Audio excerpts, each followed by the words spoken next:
కరీంనగర్ జిల్లా హుజరాబాద్ లో భారీ చోరీ జరిగింది. చోరీలో భాగంగా ప్రతాప్ రాఘవరెడ్డి ఇంట్లోకి చొరబడి కత్తులతో దాడి చేశారు దుండగులు. రాఘవరెడ్డి కుటుంబ సభ్యులపై దాడి చేసి ఇంట్లో నుంచి 80 తులాల బంగారం, 7 లక్షల నగదు ఎత్తుకెళ్లారు దుండగులు. అర్ధరాత్రి ఈ దారుణం జరిగింది. అయితే దోపిడీ చేయడానికి ముందు నీళ్ల మోటార్ ఆను చేశారు దొంగలు. తర్వాత ట్యాంక్ ఓవర్ఫ్లో కావడంతో మోటార్ బంద్ చేసేందుకు బయటకొచ్చారు కుటుంబ సభ్యులు. ఇక కుటుంబ సభ్యులు మోటార్ బంద్ చేసేందుకు బయటికి రాగానే వారిపై ఒక్కసారిగా దాడి చేసి చోరీకి పాల్పడ్డారు దుండగులు.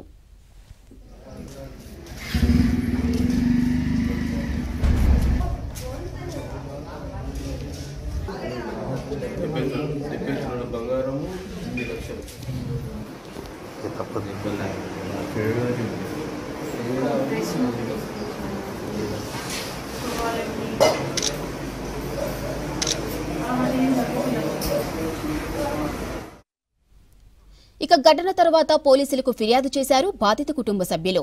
చోరీ ఘటనపై కేసు నమోదు చేసి దర్యాప్తు చేస్తున్నారు పోలీసులు.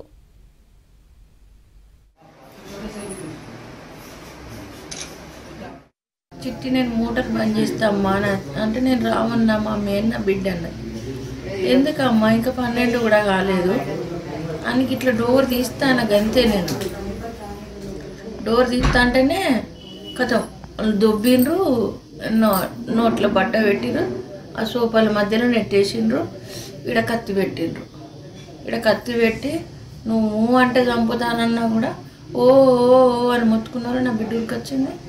నా బిడ్డ తర్వాత మళ్ళీ మా ఆయన కూడా ఉరికొచ్చిండు.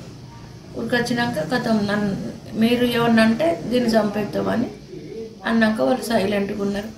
ఆయన నువ్వు ఒడవపోతే ఆయన కత్తి ఇరిచేసిండు. ఇరిచేసినాక మళ్ళీ కత్తి పట్టిర్రట. ఆయనకు కూడా ఇవన్నీ కోసుకపోయినాయి.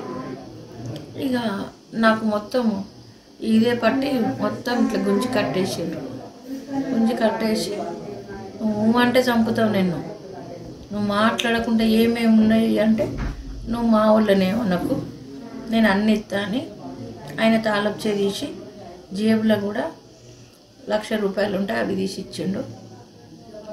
1,00,000 ఉన్నాయో ఎన్ని ఉన్నాయో నాకు తెలియదు కానీ ఆ జేబులోకి వెళ్ళి పైసలు ఇచ్చిండు. తాళం ఇచ్చిండు. తాళం ఇచ్చినాక వాళ్ళకి దిగరాలే తాళం. వాళ్ళకి దిగరాకుంటే నడువు తాళం తీస్తురా అని నాకు ఒకటి కత్తిడ పెట్టిండు.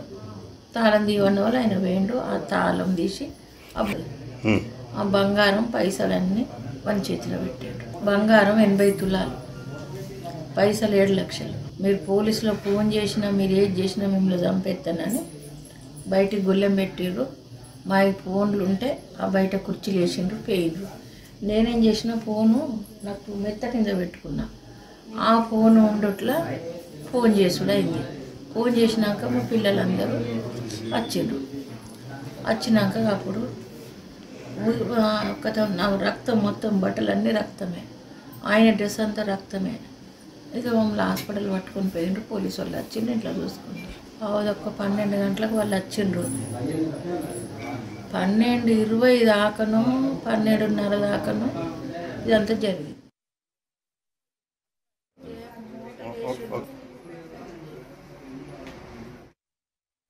రైట్, ఇక హుజరాబాద్ లో జరిగిన దోపిడీ దొంగల బీభత్సంపై మరిన్ని డీటెయిల్స్ వెంకటేష్ అందిస్తారు.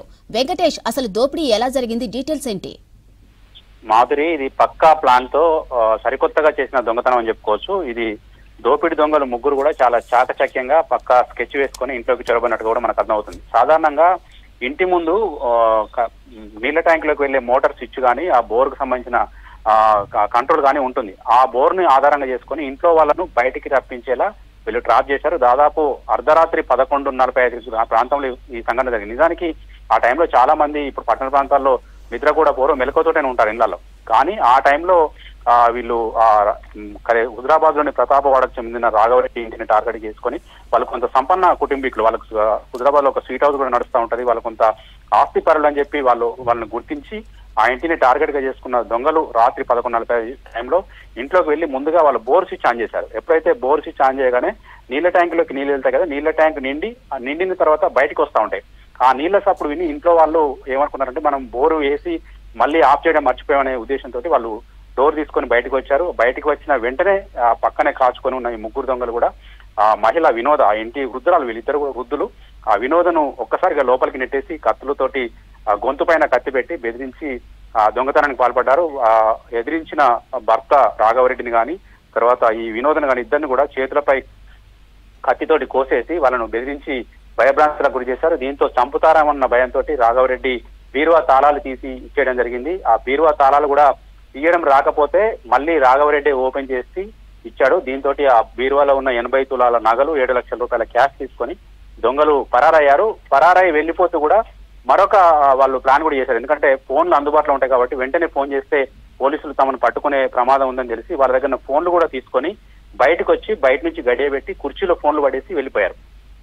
ఆ తర్వాత ఆ వృద్ధురాల దగ్గర ఉన్న మరొక ఫోన్ తోటి పైనే ఆ బిల్డింగ్ పైన ఉంటున్న కొడుకులకు ఫోన్ చేసి విషయం చెప్పింది. అప్పుడు కానీ పోలీసుల దాకా సమాచారం తెలియలేదు. ఇట్లా వాళ్ళంతా ఒక స్కెచ్ వేసుకొని భారీ దోపిడీకి పాల్పడ్డారు. ఇది ఒక హెచ్చరిక అని చెప్పుకోవచ్చు మిగతా ప్రజలకు కావచ్చు, మిగతా జనాలకు కావచ్చు. ఎందుకంటే ప్రతి ఇంటి ముందు బోర్ కంట్రోల్ బయటనే ఉంటుంది. అంటే ప్రజలని లోపల నుంచి కాలింగ్ బెల్ కొట్టో లేకుంటే పిలిచో డోర్ కొట్టో చెప్తే వాళ్ళు భయపడి బయటకు రావడానికి జంకే ప్రమాదం ఉంటుంది. కానీ ఈ సరికొత్తగా మోటార్ వేసి నీళ్ల ట్యాంకు నిండిపోయేలాగా చేసి వాళ్ళు బయటకు వచ్చేలాగా ప్లాన్ చేసి లోపలికి చొరబడడం అయితే ఇది ఒక సరికొత్త దొంగతనం అని చెప్పాలి. ఇది మిగతా ప్రజలకు కూడా ఒక హెచ్చరికగా భావించాలి. పోలీసులు అయితే దీని మీద అన్ని కోణాల్లో విచారణ చేస్తున్నారు. కాకపోతే వీళ్ళు కొంత సంపన్న కుటుంబీకులు అయినప్పటికీ కూడా ఇంటి ముందు సీసీ కెమెరాలు లాంటివి పెట్టుకోకపోవడం కూడా ఒక వీళ్ళ ఈ దోపిడీ జరగడానికి మరొక కారణం అని చెప్పొచ్చు. ఎందుకంటే క్లూస్ అవన్నీ ఏమి ప్రజెంట్ దొంగలకు సంబంధించిన క్లూస్ అక్కడైతే ఇంటి ఆవరణలో దొరకలేదు. బయట ఏదైనా సీసీ కెమెరాల ఆధారంగా పోలీసులు ఆ దొంగల ఆచి కోసం కనిపెట్టే అవకాశం ఉంది. జాగిలాలతోటి కొద్దిసేపట్లో ఇంటి దగ్గరికి పోలీసులు చేరుకోబోతున్నారు. దీని ద్వారా క్లూస్ సేకరించి ఆ దొంగల్ని పట్టుకుంటామని చెప్పి ఇప్పటికే పోలీసులు చెప్తున్నారు మాదిరి.